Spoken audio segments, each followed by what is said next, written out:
जी हाँ दोस्तों, उत्तराखंड देश का पहला स्टेट है जिसने यूसीसी यानी यूनिफॉर्म सिविल कोड लागू किया है।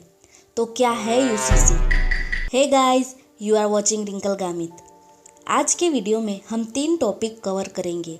पहला है यूसीसी यानी यूनिफॉर्म सिविल कोड क्या है। दूसरा, यूसीसी से देश में क्या बदलाव होगा। तीसरा, उत्तराखंड के यूसीसी के कुछ हाईलाइट पॉइंट्स। 2 प्रकार के कानून होते हैं, पहला है क्रिमिनल लॉ और दूसरा है सिविल लॉ। क्रिमिनल लॉ के अंतर्गत सब अपराध आते हैं, चोरी, डकैत, हत्या, रेप। ये कानून देश के सभी नागरिकों के लिए एक समान है, यानी हिंदू चोरी करे या मुसलमान या फिर सिख, सभी के लिए एक जैसा कानून है। पर सिविल लॉ में ऐसा नहीं है। सिविल लॉ के अंतर्गत property, contracts, rent, family law, marriage और डिवोर्स आते हैं। ये कानून सभी नागरिकों पर एक समान रूप से लागू नहीं होते, जिसके कारण जस्टिस के लिए कई सवाल उठते हैं। यूनिफॉर्म सिविल कोड यानी समान नागरिक संहिता, जिसका अर्थ है कि समाज के सभी वर्गों के साथ, चाहे उनका धर्म कुछ भी हो, राष्ट्रीय नागरिक संहिता के अनुसार समान व्यवहार किया जाएगा, जो सभी पर समान रूप से लागू होगा। यूसीसी मैरिज, डिवोर्स, विरासत, गोद लेना, संपत्ति और उत्तराधिकारी जैसे क्षेत्रों को कवर करता है। ये इस पर आधारित है कि आधुनिक सभ्यता में धर्म और कानून के बीच कोई संबंध नहीं है। जैसे हम देखें तो हिंदुओं के लिए मैरिज एक्ट अलग है, मुसलमानों के लिए मैरिज एक्ट अलग है, वैसे ही क्रिश्चियंस के लिए भी अलग मैरिज एक्ट है, वैसे ही डिवोर्स के लिए भी अलग अलग नियम हैं। पर यूसीसी लागू होने के बाद सभी के लिए एक लॉ होगा। कुछ समाज में लड़कियों को उत्तराधिकारी नहीं माना जाता, पर यूसीसी कहता है कि लड़के और लड़कियों का दोनों का बराबर का अधिकार है। यूसीसी का उल्लेख भारतीय संविधान के अनुच्छेद 44 में किया गया है। उसमें कहा गया है कि राज्य भारत के समस्त राज्य क्षेत्र में नागरिकों के लिए एक समान सिविल संहिता प्राप्त करने का प्रयास करेगा। यूसीसी की मांग 1840 से की जा रही है। तब से अब तक यूसीसी को लागू करे या नहीं, उस पर हमेशा बहस चलती रही है। मैं ज़्यादा यूसीसी की हिस्ट्री के बारे में बात नहीं करूंगी, पर यूसीसी को लेकर इतना विरोध क्यों चल रहा है, यूसीसी देश पर किस तरह असर करेगा और सरकार में इसके बारे में इतना विचार विमर्श क्यों हो रहा है, वो आप वीडियो के अंत तक समझ जाओगे।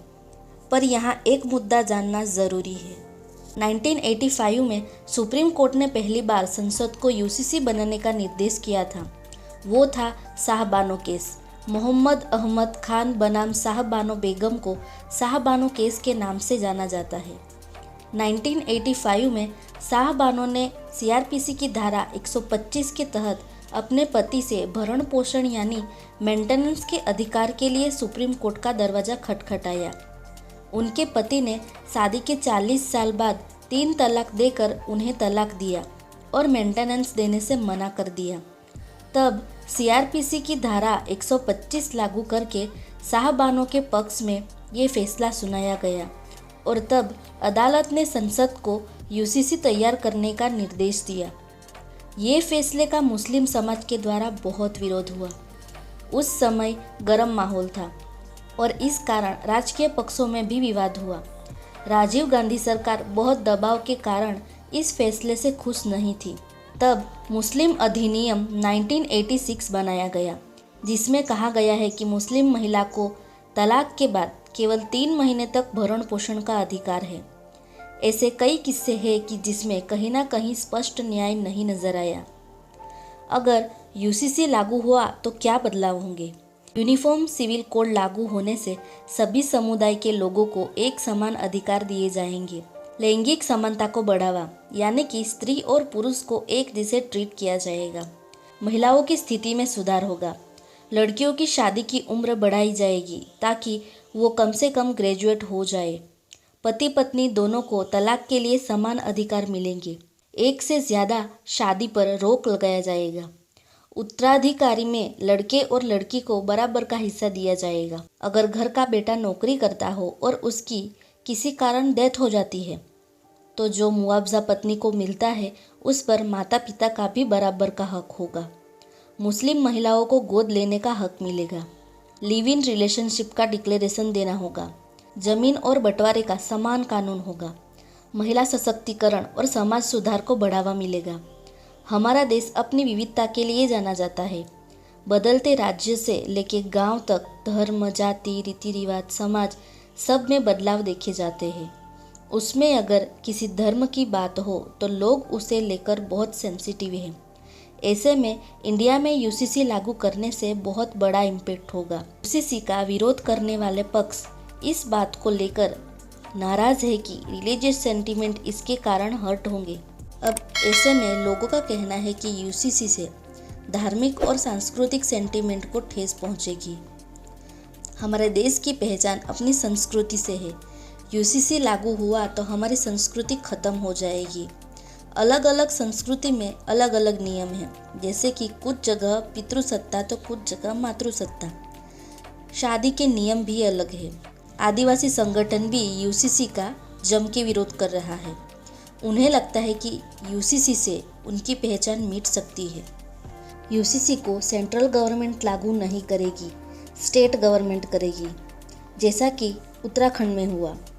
चलिए कुछ हाइलाइट्स देखते हैं उत्तराखंड के यूसीसी के।